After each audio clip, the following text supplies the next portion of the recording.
Seconda Timoteo, capitolo 1. O senza le sofferenze dell'Apostolo cristiano. Figlio mio, piglia forza rinda razza che viene a noi a Gesù Cristo. Tutte quelle cose che ha giurito innanzi a parecchi testimoni, consegni rinda in mano e persone sicure, che fossero capaci pure di far imparare là di persone. Pide pure tu che la parte sofferenza come un buono soldato di Gesù Cristo.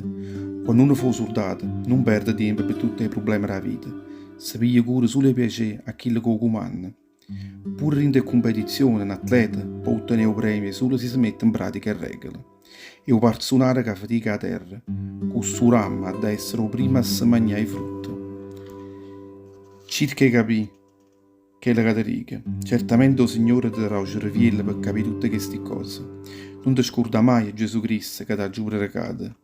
Chi se fu un discendente del re Davide, e Dio facette risorgere in dei morti. Per isso sto malapatente non zina essere incatenato come un delinquente, ma la parola di Dio non può essere mai incatenata.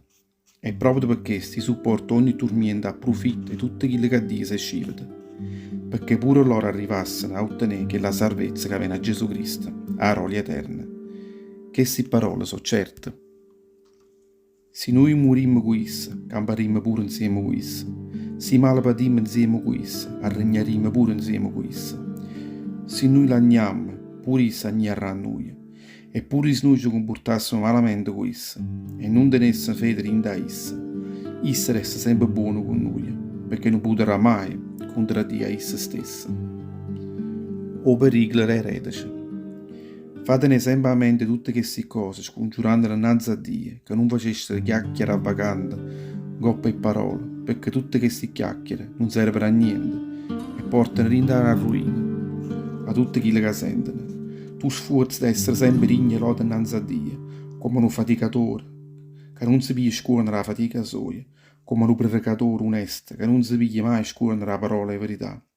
Scansa tutte quelle chiacchiere che non servono a niente, perché chi fa solo chiacchiere sarà sempre più a Dio e si mette a fare imparare dottrine false, che si spannano come una gangrena in una chiaia. A così hanno fatti meno e filete, loro sono arrasati rinda la verità e mo stanno mettendo in dubbio innanzi a fede.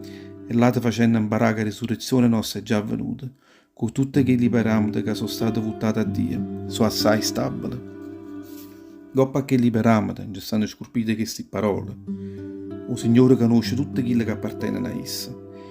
E chi chiama il nome del Signore sa da mandare arrasata ogni infamità. In una casa assai rossa non ci stanno solo vasi e oro e argento, ci stanno pure i vasi di ligname e crete, che i più preziosi vengono usati solo in certi occasioni. Tutte l'altre invece vengono usate tutti i giorni. Se uno si pulezza tutte quelle infamità che da giurita, sarà come un vaso prezioso, santo, buono, per padrone suo e pronto per ogni opera buona. Abbara a te a condotta. Mantiene arrasate tutte quelle ardenze la carne a fatturne giovane, insieme a tutte quelle che si votano innanzi al Signore con un cuore puro, pure tu sforzi di mettere in pratica la giustizia, la fede, l'amore e la pace. Mantiene arrasata ogni conversazione insensata e squinternata, perché tu sai buona, che queste vanno succedere solo a piccica.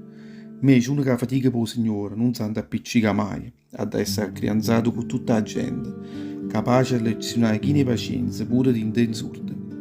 Sforza e ripia con dolcezza tutte quelle che si mettono contro te, che ha speranza che Dio darà pure a tutta questa gente. L'occasione buona fa cagnare capo a loro e per conoscere la verità. E a così torneranno nata volta, rinda a loro stessi e si libereranno a rinda a chi tu mastrilla lo diavolo, che l'aveva afferrata per far fa o volere suoi.